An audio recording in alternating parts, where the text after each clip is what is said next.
Welcome to Comment with me, George Galloway, here on Press TV, still, as ever, the voice of the voiceless. Comment is the big conversation. It is the big debate, but only if you join in.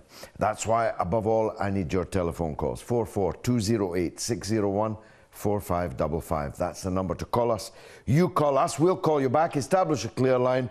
And remember, if you get on the TV with me, the volume on your TV has to be down at 0, or I'll have to move swiftly on. You can SMS the show also, 447800008066. We've got the comment wall back this evening. And you can email me at comment@presstv.co.uk. And this being 2014, you can also tweet me at comment_presstv. Now Livni's living it up, having a zippy Livni time in a central London hotel, courtesy of Britain's government. Because the last time that she was here, along with a certain Ehud Olmert, we managed to persuade the British judge to issue an arrest warrant for both of them. So in order that Livni could live it up in central London at a £50 a plate banquet this evening, David Cameron issued her a hall pass, a free pass to this great land of the free. A free country, except where it comes to Israeli politicians. Zippy Livni has the blood of thousands of Palestinian people on her hands. Her partner in crime in the so-called Operation Cast Lead, Ehud Olmert, is now behind bars. And I hope it will not be long before she joins him. She's a close friend, if you know what I mean, of Tony Blair, the so-called peace envoy. I don't know if he's a guest of honour at the Zionist Jamboree in central London this evening, but I do know that our man Isa is there, and we may be able to go over to him shortly and get a report from the front, where a lot of people have gathered to protest the presence of this pestilential war criminal in our midst. We're asking, when will Livni face justice? Will it be in this life or in the next? And we're asking, why has the UN Arab envoy Lakhdar Brahimi resigned, like Kofi Annan before him? You may recall that approximately 130,000 dead people ago, Kofi Annan brought forward a plan that would have been the solution to the political crisis that then existed in Syria.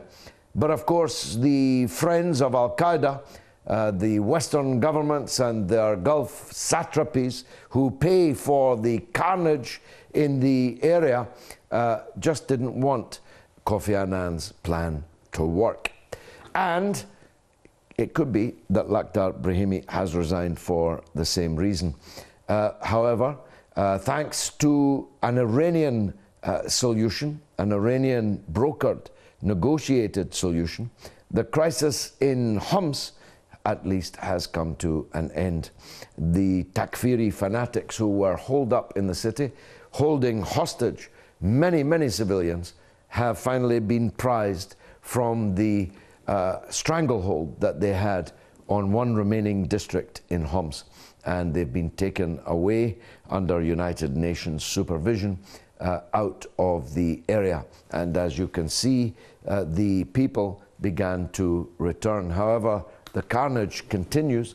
At least 24, maybe 36 or more civilians were slaughtered near the Syrian-Turkish border this very day in an explosion.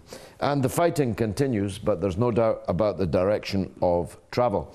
And that may be why the UN Arab League envoy has quit, because the plot has failed. And maybe he doesn't want to be associated with the plot anymore. Who knows? It may be that he has simply, like most people, who know anything about it, concluded that the Syrian people have won, the foreign-backed fanatic Takfiris have lost, and however long it takes for them to leave, they will, of course, leave. And they'll leave back to the countries, like my own, which sent them there, encouraged them to go there, all over Europe, and indeed in North America and in Australasia. There are returning Takfiris already being described as the major security threat in their country. Well, you should have thought of that, Mr. and Mrs. Politician, before you sent them. Now, the Jumeirah Carlton, which is owned by a Persian Gulf satrapy, has provided the banquet this evening for Zippy Livni. It's the Jumeirah Carlton Tower Hotel. It's in Knightsbridge. Where else? And Isa Ali is down there for Press TV. Isa, how on earth is it going there? Bigotry. Isa, can you hear me? Well, as you can see, and you can probably hear behind me, George, I can hear you very well, George. I'm not sure if you can hear me, but as you can probably see behind me and as you can hear, very chaotic scenes, very hectic scenes, very loud scenes. Obviously, to my left and behind me on this side, you can see hundreds of Palestinian protesters have come out to protest Livni's appearance here at this hotel, which is a fundraiser for the Jewish National Fund, which is raising money for the illegal settlements in Palestine itself. And on the other side of the road to my right, we can see some supporters of the Zionist state. And obviously they are outnumbered by I'd say a rota of about 3-1. And so very chaotic. The supporters of Israel have been trying to drown out the Palestinian supporters by playing music and shouting over the mic systems, but essentially, as you can hear, they're still in very good voice. And essentially what they've done is they've come to protest the invitation extended by this organization to Zippy Livni, and also the decision by the British government to give immunity to Zippy Livni, especially for her role in the attack on Gaza in 2009. And I'm joined by one protester here. Her name is Sadia, and she's come obviously to join the protesters. Ms. Sadia, why have you come here today? I've come here today not as a Muslim, not as an Arab, but as a human that cares about peace and justice. This is not a Muslim issue, this is not an Arab issue, but this is an issue that affects everybody. This is injustice. This is a war crime that's been committed by the Zionist state of Israel. This is not about Muslims against Jews. This is about injustice, and this is about something that we all must stand for, okay? And you look around and you don't just see Muslim people, Arab people, you see people from across the world, and this is why we are here today to say shame, shame, shame on you. Thank you very much. And as you can see, very impassioned the speech there by Ms. Sadia, but also behind me, as she mentioned, we have many people from the Jewish community here, and some of the people from the Zionist side were making, quite frankly, anti-Semitic slurs against them, telling them that they were not real Jews and calling them self-hating Jews. So really a lot of vitriol coming against the people on this side. Joe, I'm not sure if you can hear me, George, as you can see, it's really getting loud here. We're expecting we're expecting actually Livni to arrive at any point. The police presence here is now much larger than it was earlier in the evening. I would say there are now over 100 police officers here, not just to keep the two sides apart, because by and large it has been very peaceful, but to keep any protesters away from Livni when she arrives. Well, stay on the line for a minute or two in case we can catch her arrival, because that would be something. She has been afraid to come to Britain, of course, over these last few years because of the success that we had in persuading a British judge that there was prima facie a case of war crimes against her, and he actually issued a warrant for her arrest. Since when the British government has, number one, changed the law to insist that the cabinet minister, the Attorney General, must give his consent to such a move in the future. But also she's been granted diplomatic immunity. Tell us about that. How's that going down in the crowd? Well, you know, it's interesting you say that. Many of the protesters I spoke to, many of the people from the Palestinian Solidarity Campaign have made that very point you've made, which is that the tide of opinion in this country has changed, and that the pressure put on the British government to turn its policies and to change its policies in order to accommodate such, you know, as you mentioned, an alleged war criminal, is a testament to that, and the pressure which has been put on by members of the public. And not just that, I mean, as you can see here, you know, these people are a very diverse crowd. And one thing I've noticed amongst talking to them, many of them told me that we 20 years ago were either apathetic to the Palestinian-Israeli conflict, or even worse, that they were supportive of the Zionist state, but that Israel's aggressions over the last few years, especially in Gaza in 2009, made many of them reconsider. And I think it's that kind of sea change in public opinion which has brought us to the point where, as you mentioned, we were able to get, the campaigners were able to get a decision in the courts against Livni. And as you say, George, you know, if the British government is having to change the law up as it goes along in order to accommodate these alleged war criminals, then it says a lot not only about the British government, but about the state of Israel and its increasing isolation on the world stage. Isa, you mentioned correctly, of course, that many Jewish people are on the Palestinian side of the road. But I also saw on your pictures there that there are some Nazis on the Israeli side of the road. I see well-known figures on the Nazi side of British politics who have, of course, made this most unholy of alliances with a country calling itself, we don't accept it, of course, but calling itself the Jewish state.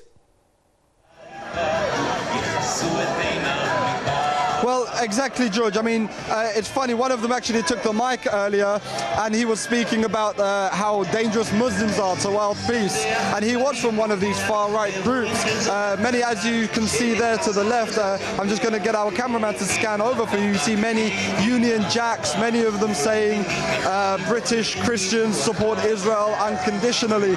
And unfortunately, we have seen over the last 5-6 years a coming together of far-right British fascist groups and the far right of the Zionists, the Likudnik kind of supporters of the state of Israel.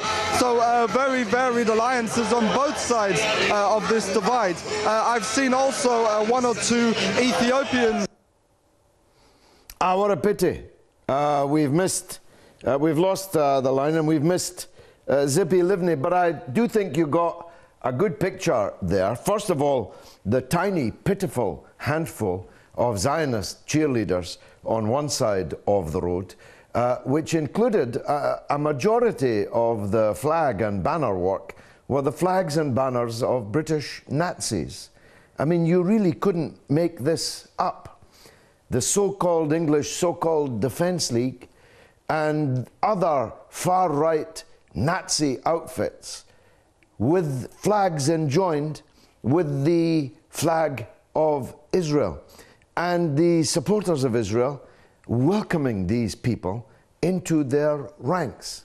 These people were the supporters, historically, of Hitler's Holocaust, which massacred millions upon millions of Jews. This is how desperate the Zionist state has now become for friends. I tell you, as someone who's been almost 40 years in this struggle, once upon a time, those numbers would have been reversed. There would have been far more, 3, 4, 5 times more supporters of Israel on one side of the road and supporters of the Palestinian people on the other. And that's entirely reversed. And the Zionists are forced to rely on the dregs, the absolute racist, Islamophobic, Nazi dregs of the British far right, the British National Party, the English Defence League, and other organisations like them. So, Isa, thanks for that wonderful report. I'm hoping that we can... Yes, we have. We've got you back. I would like to just ask Isa one more question, if I may, if I can get him up here again on the wall. Perhaps not. Doesn't seem so. That's a pity.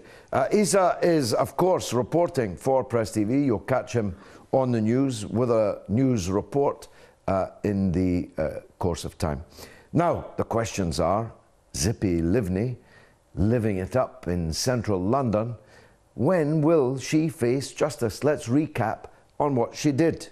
She and Ehud Olmert, who's now serving 6 years behind bars for being a thief and a fraud, they launched so-called caste-led, Operation Caste-led, on the Palestinian people besieged in Gaza in 2008, 2009, and they murdered thousands of people. They maimed tens of thousands of people, and they destroyed the homes of more than 60,000 people, and then tightened the siege so that those houses could not be rebuilt, and the people that had not been killed could be bled and weakened still further. Issa's back on the line. Any sign, Issa, of the criminal Livni yet? War criminal! War criminal! War criminal! You got me, Issa? I can't hear the show. That's a pity. Anyway, we enjoyed the pictures of the Palestinian supporters in very good heart and the embittered and bizarre, grotesque alliance of the British far right and the remaining supporters of Zionism on the other. And 3-1, Issa said the ratio was. Now, I did tell you that we had the comment wall back this evening. I'm very, very glad about that. Let's see what the first email brings us and where it's from. Tessa in London. George Livni will never and can never be arrested. Just like the Bahraini prince that you said you could arrest before the Olympics. It can't happen. Stop getting our hopes high. What would be the grounds and the mechanism anyway? Well, Tessa, you're quite wrong about that. First of all, on the Bahraini prince, it's true I didn't stop him coming to the London Olympics. I bow before you in penitence for that. But I did try, and it's beginning to work out.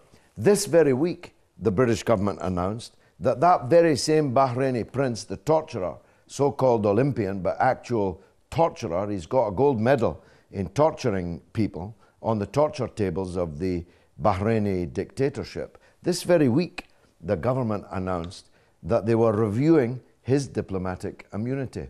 So it's very likely that that Bahraini prince that I denounced right here from this table 2 years ago is going to have that immunity lifted, and if he comes here, will be open to arrest. And if he is, I promise you, I will try to arrest him.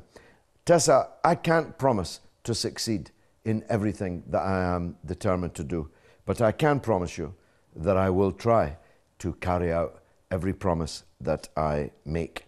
As for Zippy Livni, we did get a court decision to order a warrant for her arrest, and the British government had to change the law to make that impossible. It is impossible unless the Attorney General of the United Kingdom consents to an effort to bring such a case. So the focus now moves from trying to influence the judges and the judiciary to trying to influence the politicians. And I promise you, if the government ministers ever conclude that there are more votes to be had in lifting the immunity of Zippy Livni than there are to be giving her that immunity, then the calculus will change and we will have triumphed. I'm doing my best to persuade public opinion to do just that. I hope you're also doing so, Tessa. Or are you just cynically writing in the way you have on the comment board this evening? That was the first email. Here's the second one. Let's see where this one is from. Ali in Leicester. Good evening, George. Nice show. Please explain why Syria's victories are not covered like their alleged chemical attacks by the BBC and British media. Is it covering up or selective coverage? Or is it because of something else? Does the BBC care about coverage or controversy? Well, the BBC is the British state broadcaster. It is as I have oftentimes said, BBC, Bush and Blair Corporation. And it follows the line, toes the line doggedly of the British state on any particular issue. The British government doesn't have to issue a notice to tell them to do so. Instinctively, they wheel their guns in the direction that the state wants them to go. There's an old adage, thank God you cannot bribe or twist the average British journalist. But when you see what unbribed they'll do, you realize there's no reason to. There's no reason for the government to give orders to the BBC in order that they turn their guns on this adversary or that, because they instinctively know what their masters want.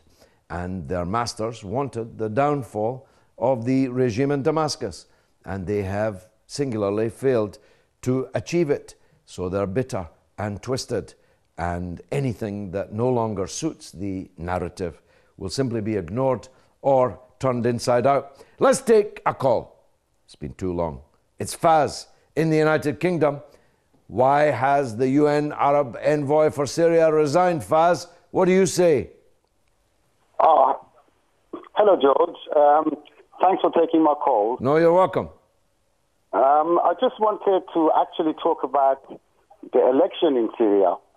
Yes. I heard John Kerry saying today that the election will be unfair because a lot of the Syrians are dispersed and out of the country. So I would really like to see someone beat them in their own games if they put ballot boxes in where the refugees are. Because we know everybody will vote for the right president. What do you think? Where do you want the ballot boxes put? Where the refugees are. Well, if you put the ballot boxes in Turkey, in Jordan, in other places where these refugees have gathered, the ballot would be rigged. The people who have encouraged the war, but who have not done very much for the refugees, would stuff the ballot boxes with anti-Bashar ballots, of course. So no, it is the greatest of pities that so many refugees are living outside of Syria, but they should return back now. We don't want the Syrian people to become like the Palestinian people, a permanent refugee population. And now most of Syria is free from the foreign-backed Takfiri fanatic insurrection. So they can go back. The Syrian government is asking them to come back, and when they come back, of course, they can exercise their vote. I'm perfectly sure that Bashar al-Assad will win a handsome victory in the presidential election. Indeed, I think he would have won a handsome victory, perhaps not quite so handsome, if he'd held this election before all this trouble began. And not to give away too many secrets, I advised him so to do after the fall of Ben Ali, the tyrant in Tunisia. I urged President Bashar al-Assad to go to the ballot box to have a free and fair presidential election, and I said to him that actually I think you would win, and thus you would be the only democratically elected Arab leader in the entire region. And unfortunately, although he was interested in the idea, he would appear to have been unable to proceed with it. And then the foreign-backed mercenaries began to arrive in such enormous numbers, and Syria was set on fire, and more than 100,000 people were slaughtered, and mosques and churches and synagogues actually were destroyed, and the Christian people and other religious minorities in Syria were set upon like wolves by Al-Qaeda and these other fanatic groups paid for by the Persian Gulf satrapies and the British, French and the United States governments. So that was Faz in the UK. I've answered them at some length, but Saeed in Birmingham is coming up after the break. Now, I have to go to a short news bulletin, only lasts 3 minutes. So God willing, I'll be back here 3 minutes from now with the second half of Comment. I promise you, you really will not want to have missed it. Don't go away.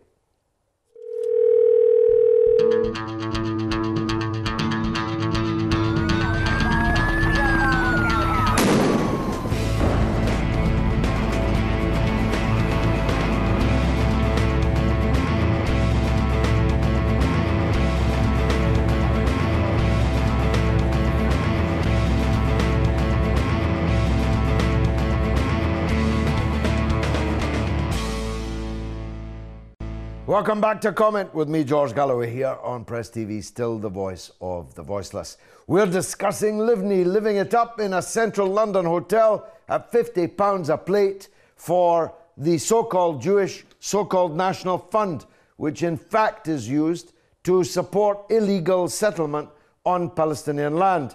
Thus, she's committing a crime in central London this evening, as in fact are every person who paid their £50 to come and hear her speak.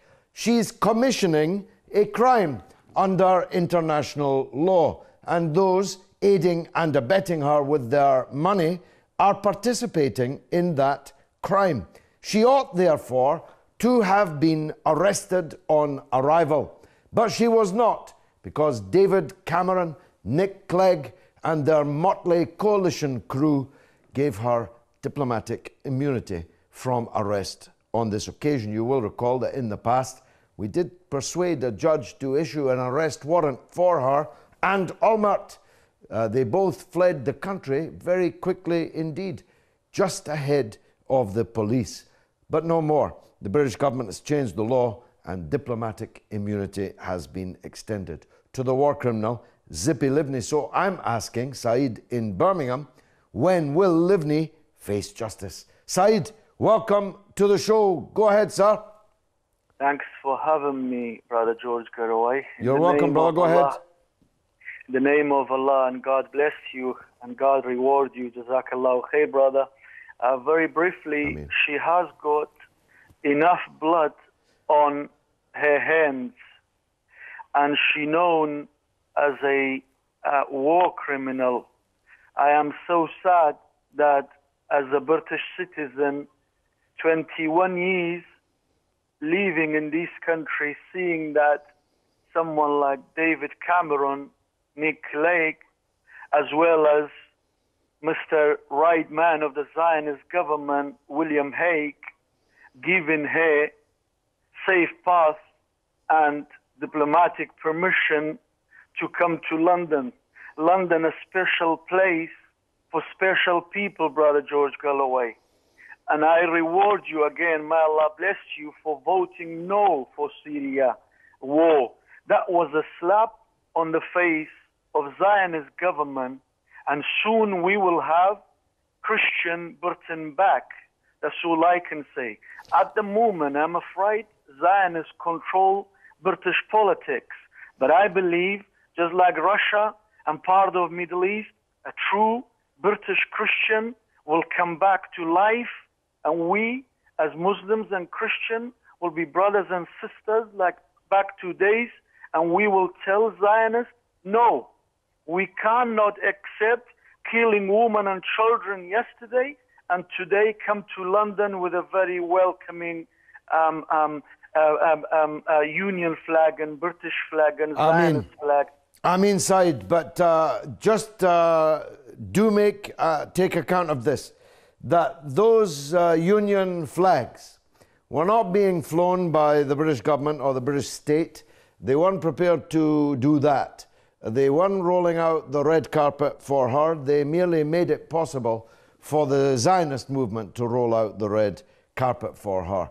These Union flags and Cross of St. George, how ironic that the racist, fascist, knuckle-dragging, Islamophobic creeps of the British far right wave the flag of St. George, a Turkish Muslim who is buried in either Jordan or other parts of the Muslim world. I say other parts because there are many different people claiming that he's buried there. And I've visited the grave of St. George in 3 different countries. But the point is, Said, it's the gutters, it's the dregs of British right-wing fascism that's waving those Union Jacks alongside the flag of what they call Israel in central London this evening. Said, thanks for that call, and thank you indeed for your very, very kind remarks. You know, I'm so happy to have my comment wall back. I'm going to go for a 3rd email. Let's see what it says. This one from Michael in Hull. George, interesting that Olmert gets arrested for a money-related offence by Israel, but Livni, a woman who has caused innocent children to die in the war and the ongoing hell, the so-called Justice Minister, are you kidding me, is not only still free, she now gets diplomatic immunity. Will you, as one of the few conscious MPs that we have left, at least mention in the Commons, are you not allowed to do that? Well, Michael, thank you for that. There's not much that I accept I'm not allowed to do in the House of Commons, but I have been actually extremely busy outside of the House of Commons this week, following the attack on the Bradford mosques, where some of these knuckle-drugging fascists who invaded our mosques in Bradford, 10 fascists invaded 10 mosques in a single afternoon on Saturday, and the British government has yet to say a thing about it. And I had to leave Parliament and go straight to Bradford to visit the mosques and pay my respects and try to push the police into the right kind of proactive activity. I'm glad to say we have had some success on all those counts. Let me talk now to Imran in Manchester on the Syria question. Why has the UN Arab envoy for Syria resigned? Imran, welcome. Hiya. Hi. Are you okay? Yes, by the grace of God, I'm good. Go ahead, please. Okay. I actually wanted to make a comment about the Livni issue instead of Syria, if that's okay. Okay, go on, go on. Okay. Yeah. I actually read an article on Guardian a couple of days ago. It was a long article, and in the middle part of the article, there was a clause which came from our British Prime Minister. Mr. Cameron said when he was in opposition, he actually pressed to the in the party who was in power at that time, which is Labour Party, to make sure that there is some kind of change can be made in the system so that the Israeli diplomats can come and be welcomed, in UK, despite whatever they do, despite killing thousands of people, whatever it is, they can come. And when he came in the power, he actually changed that law, and he is actually welcoming them people. I just wanted to know, because I feel by saying that, is he not actually promoting this killing? Is he not actually telling Israeli people, go and kill as much as you can, we will support you, we will welcome you in our country. I'll tell you exactly what has happened, Imran, and it happens time and time again. There is one law, literally, one law for Israel and another law for everybody else. This act of Parliament that Cameron forced through with the support of Ed Miliband's Labour Party, so all three of the same cheeks, of the same backside in British politics, voted for this change in the law. They rushed it through specifically to deal with these 2 Israeli former ministers, one of whom, Olmert, is now behind bars as a thief. He's got 6 years for being a thief. The Prime Minister of Israel was a thief, Thief, and now he's in jail. But Livni was a murderer, and she's in central London this evening with impunity, with diplomatic immunity. And I say shame on the politicians that made that possible. And I hope everyone watching this in Britain will remember this next Thursday when they go to vote. Don't reward people who have brought shame on our country by changing our own law so that Livni could not face justice. Imran, you may recall that the former Chilean dictator, Augusto Pinochet, was arrested in England and held for some weeks whilst the case went through consideration. And the Labour minister, Jack Straw, he about whom much more later, Jack Straw allowed Pinochet to go free. But at least they did arrest him. At least they did hold him and question him. This now can never happen to Livni as a result of the law that was passed. So, Imran, do you think she'll ever face justice anywhere? I mean, we talk about human rights, we're talking about equal opportunity. What is all this then? Is it just for the show? Yeah, it's just cosmetic. We are not so much a democracy as a hypocrisy, as I keep saying, Imran. Thanks very much indeed for the call. Let's go all the way to Canada, talk to one of the wisest men in the hemisphere, Gary in Halifax, Nova Scotia. Gary, go ahead, sir. Good evening, George. I couldn't resist, especially when the comment team phoned me about this subject. It's bad enough what happened with the British system intervening to give Livni a pass, to violate all the norms of this Rome Statute on war criminals in order to come and participate in one of these fundraising dinners. But I live in a country which has actually gone one further.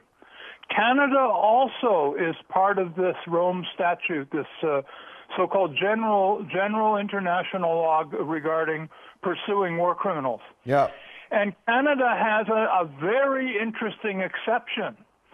The exception that Canada's law has is that Israeli officials and individuals who go into the occupied territories and turn up later on in Canada are absolutely excluded from being considered war criminals. Why? Because the version of the Rome Statute that the Canadian government passed said that voluntary exchanges of population are perfectly legal. So this insanity, one way or another, whether you have a special pass being issued by the British Attorney General or the complete mashing up of an international statute, as Canada did, one way or another, there seems to be this determination to give these people the free pass they need to carry on. So Indeed. My response and the response of some other people I work with has been, for years we have this problem how to refer to the so-called State of Israel. And it's occurred to me, as these people diminish in size, diminish in authority, and diminish in credibility on the world scale, we should stop calling it the State of Israel. We should have stopped doing that long ago. But I don't even think we should bother calling it the Zionist entity. I think we should call it the Tel Aviv Authority. And I think that's the deserved kind of contempt that they have earned. Absolutely. Gary in Halifax, I mean to that. Thanks very much for the call. Let's go back to the comment wall. I'm so happy I'm playing with my comment wall again. I can't stay away from it. Let's take another email. It's been so long. Leila in Madrid in Spain. Hello, George. I'm Leila, and I'd like to thank you for the show. It's great. Please visit us in Spain. We have many problems here also. Indeed. What is your opinion of Syria, and when will the bombs stop in Syria? Thank you. Thank you very much, Leila. I would love to come and speak in Madrid. Somebody has to organize it, though. I am going to Vienna, God willing, tomorrow, and I'll be having a press conference and giving a speech in Vienna tomorrow, maybe of some significance. It's about Egypt and the situation there now. But when will the bombs stop in Syria? It'll be a long time before they stop absolutely, but they will begin to stop, and they will begin to lose their potency, these takfiris, from now on in, because the tide has turned. Syria has won. The Al-Qaeda and other fanatics have lost. And although there will be a long tail to this conflict, we are indeed in the tail end of it. Niall's always worth hearing. He's in Dublin. Niall, welcome back to the show, my friend. Welcome back, Brother George. It's good to be back on the show again. Thank you. Yes, just in relation to Zippy Livni, George, I think this highlights the whole duplicity and hypocrisy of the moral aggrandizement of the great and the good. I'm talking about the powers that be, Britain, France, the United States, towards their allies and satrapies like Israel and others. George, Zippy Livni, she won't be the first and she won't be the last war criminal to be granted immunity and be granted the freedom of London and to walk around unmolested. All you have to do, George, is just look at what happened to General Augusto Pinochet. Another great example. When he turned up in London back in 1998-99, nobody could lay a finger on him. Bizarre. It was horrific. And another good example, George, comes from the former Yugoslavia, where you have the Prime Minister, so-called Prime Minister of Kosovo, Hashim Taci, and his number two, Ajim Ceku, both generals in the KLA, the same organisation responsible for the ethnic cleansing of 250,000 Serbs, Romani, Muslims and Jews from Kosovo, and they're allowed to walk around with no one allowed to touch a finger on it because, George, like Ariel Sharon, like General Augusto Pinochet, and now Zippy Livni, they killed and they murdered for the United States of America and the New World Order.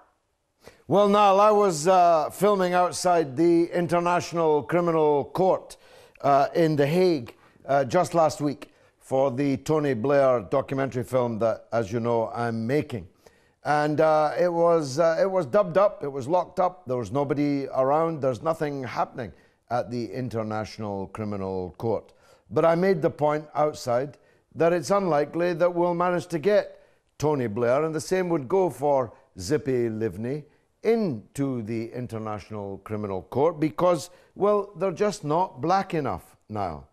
Every single person who has been tried and convicted in the ICC has been a black African. In fact, they've even got signs up for the Sierra Leone, full-time signs. There's a full-time Sierra Leone car park. There's a full-time car park for somewhere else in Africa.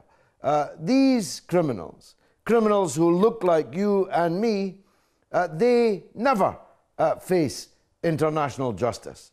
That's my view now. Thanks very much indeed for the call. We are asking if Livni will face justice, and we're asking what is the resignation of Lakhdar Brahimi as the United Nations Arab League envoy to Syria. What does it actually mean? Let's go back to Canada and talk to Doreen. Doreen, welcome back to the show. Go ahead. Oh, hi, George. Thank you for giving me some time. No, wonderful. You're a great man. What would we do without you? You kind of man in this world. Thank you, Gary Doreen.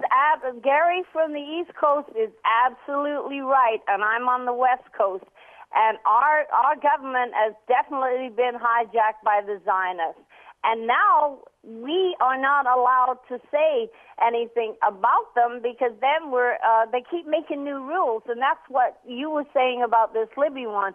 The government makes new rules to overcome the ones that are set into place, into the law. Yeah. And so what they do is they say, we better make another law so we can keep these people quiet.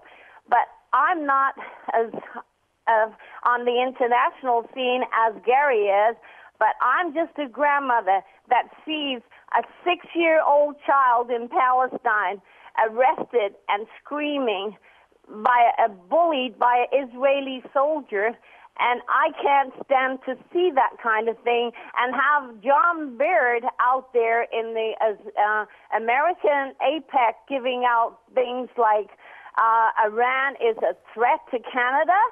I think he's a threat to the world, especially when he comes out and says support Israel. I'm a Canadian and I will not support arresting children and bullying them. 6 years old screaming. What kind of a world and people in Israel allow that to go on. Well, Doreen, there's no such thing as just a grandmother, and you're definitely not just a grandmother. You are a Canadian hero, and we're very happy to have heard from you this evening. Let's go to Billy in Libya on the Syria question. Billy, go ahead, sir. Yes, hello? Yes, Billy, you're on the air. Go ahead. Yes, hello, George. Yes, go on. Hello? You're on the air, sir. Yes, I'm ringing from Libya, which is a country which might be breaking apart in the near future, or it might not. By and large, the carnage level is quite a lot lower than the carnage level on the roads. But some years ago, I was in Erbil, which is in Iraqi Kurdistan, and very prominently displayed in quite a few places, is a map of Greater Kurdistan. Yes? Oh, what a pity. That was sounding very interesting indeed. Billy, do try and get back to us. I'm all ears for the map you saw in Erbil. Is Billy back on the line? No, unfortunately, he is not. It was a bad line to begin with, but it was a fascinating little nibble, a very, very important subject. So I hope we can get back to that. Let's see if there's any emails for the comment wall. You may know I've got my comment wall back. I've been asking for it. And I want to incorporate your tweets also in the weeks to come. Because, well, this is 2014. I myself passed the number of 175,000 followers on Twitter just this very day. And I only started it 2 years ago. So I have a direct audience of 175,000, and you can follow me at George Galloway. But you should also follow Comment and follow Press TV, both on Facebook and on Twitter. Because these are very rapid ways to get round the efforts that are being made by various governments, my own in Britain, not the least of them, to try and hold back the 21st century, to try and censor what you can see and hear from us. And it just won't work. And one very good way of making sure it doesn't is to be really tooled up. I think we've got Billy, but we've only got 1 minute. Billy, be quick, my dear, and give me your one big point. Hello? We didn't get Billy. He was just about to tell us. It's like a detective story. He saw a map in Erbil on the Iraqi-Kurdish border, and guess what was on that map, he said. Maybe next week we'll be able to tell you. So as I was saying, follow us all on Twitter and on Facebook. And if you have enjoyed the show this week, come back next week and bring someone else with you. The viewing figures for this show and for Press TV in general continue to grow and grow. And that's because we try to speak the truth, the whole truth, and nothing but the truth. We are, I believe, the voice of the voiceless. So, it's been marvellous for me, George Galloway, on Comment, wishing you a good day.